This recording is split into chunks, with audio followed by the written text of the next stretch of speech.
Hola, buenos días. He visto que hacéis un webinar y me gustaría saber qué documentación es necesaria para reclamar los gastos de escritura. Muchas gracias. Muy bien, en cuanto a qué documentación se necesita para reclamar, otra de las preguntas que nos hacen bastante seguido, como bien han dicho mis compañeros, necesitamos toda la documentación que respalde los gastos hipotecarios.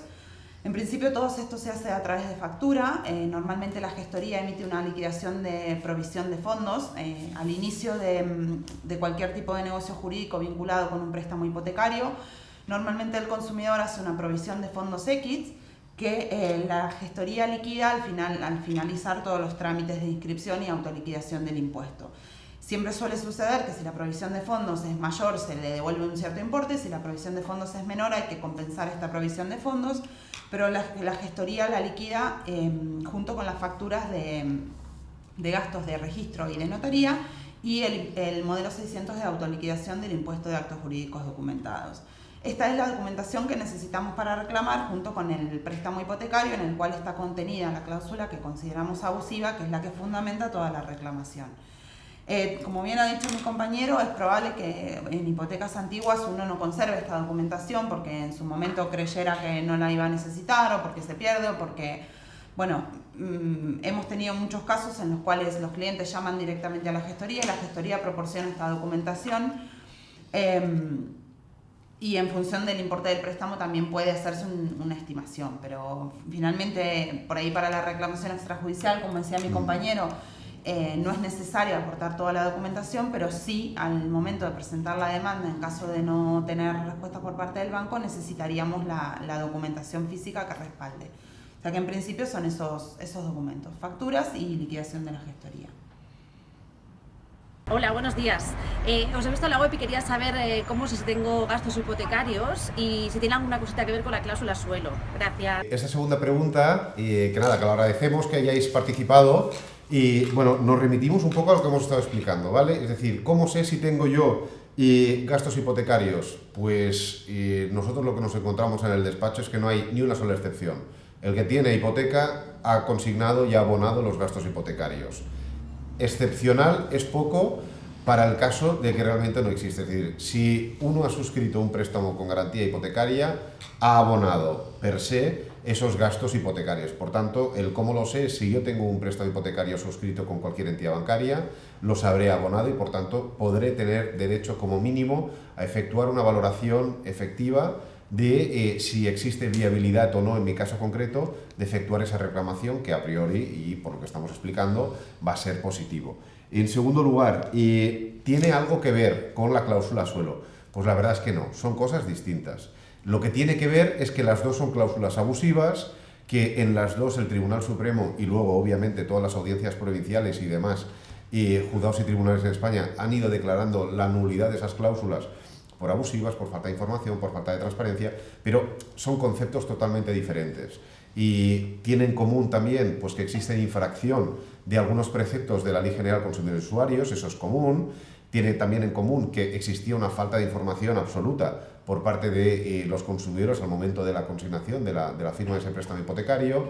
También tienen en común pues, que realmente ha sido un abuso en el que de forma mayoritaria todas las entidades bancarias han llevado a cabo de una forma extensa y de forma indiscriminada a todos los consumidores, pero nos basaríamos en estos elementos comunes que no en cuanto al fondo. Es decir, y cuando nos preguntan si es lo mismo suelo, una cláusula suelo con un de gastos hipotecarios, pues la realidad es que no.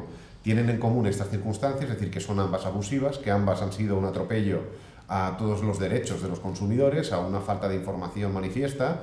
Y en el caso concreto de los gastos de constitución de hipoteca, en relación al impuesto, que tampoco hemos querido entrar para no hacerlo muy farragoso, y es todavía más flagrante porque el sujeto pasivo del impuesto y del acto jurídico documentado es el titular registral del derecho real de hipoteca, y el único titular registral del derecho real de hipoteca es la entidad bancaria, no el prestatario, el consumidor, y por tanto hacer esa inversión del sujeto pasivo, es decir, que nosotros como consumidores debamos abonar los impuestos de la entidad bancaria, pues bueno, pues lo tildamos como mínimo como un atropello, pero realmente entra dentro de esas características de que es del todo abusivo y que realmente, pues nuevamente, pues nuestras entidades bancarias nos han dado razón en cuanto a que se han hecho realmente muchas barbaridades. En todo caso, ¿tiene algo que ver? No, con los matices que hemos estado explicando anteriormente. Hola, soy Cristian de Barcelona. Mi pregunta es muy simple. En el proceso extrajudicial del decreto de las cláusulas suelo, ¿yo puedo reclamar los gastos hipotecarios? Muchas gracias.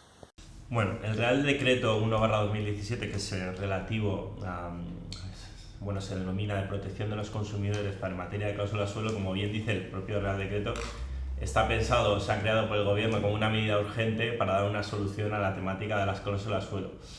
Por lo tanto, está pensado para esa problemática en sí, es decir, ahora mismo en las escrituras hipotecarias que se concertaron en esos años 2005, los años buenos en ese auge hipotecario, ahora mismo hay multitud de cláusulas abusivas.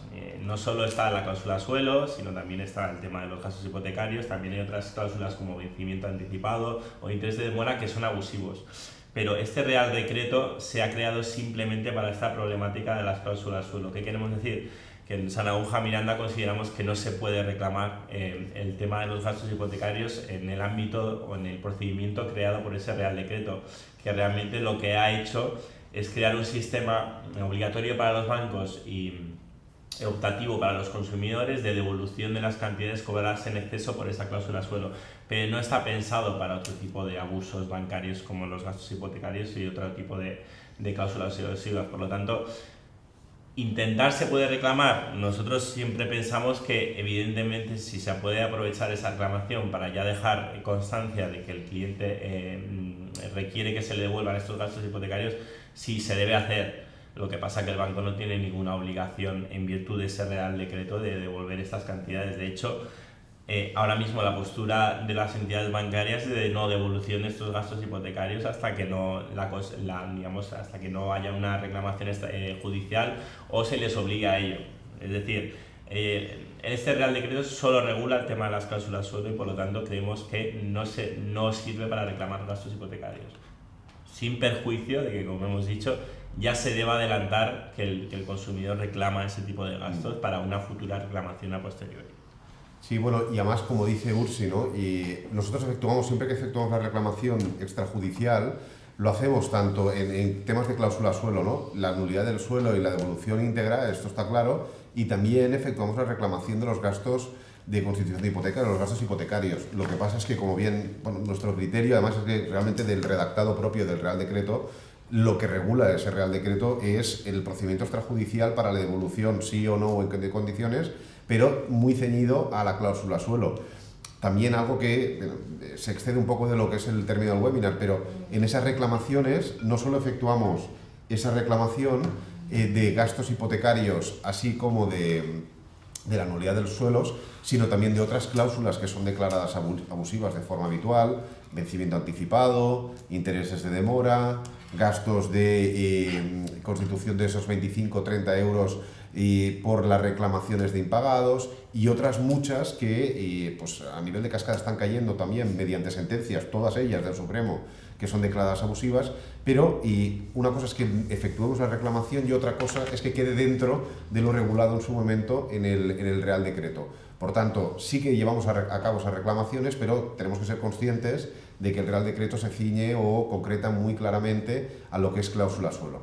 Bueno, y en conclusión, y agradeceros a todos que estéis siempre aquí viéndonos y esperemos que os guste, lo hacemos con todo el cariño del mundo y esperemos ser claros, ¿vale? Nuestra idea es que la gente entienda y nos entienda a nosotros, que seamos suficientemente comprensivos y que se nos comprenda de lo que, primero, cuál es el problema que existe y cuál es la solución, ¿vale? Y realmente esa es nuestra voluntad y nada, pues como siempre, seguiremos haciendo webinars, es nuestra idea. Queremos que la gente vea de un trato directo que no somos gente rara, que los abogados somos igual que otros, que sabemos de estas cosas, pero que nos pueden tratar, ¿vale? Sobre todo, tal y como nos ha pasado con los tres vídeos de las preguntas. Todo el mundo que quiera participar es bienvenido. Y cualquier comentario, etcétera, fantástico. Eso es lo que queremos. Y bueno, pues nada, concluyendo, que tenéis la página web en la que hay mucha información y podéis solicitarnos cualquier duda a info@sanunja-miranda.com y luego anunciaremos ahora esta semana que viene la apertura de 2 nuevas sedes en España, tanto en Valencia como en Sevilla, y más luego el despacho, la sede central en Barcelona y en Madrid. Por tanto, quedamos a vuestra disposición y seguimos.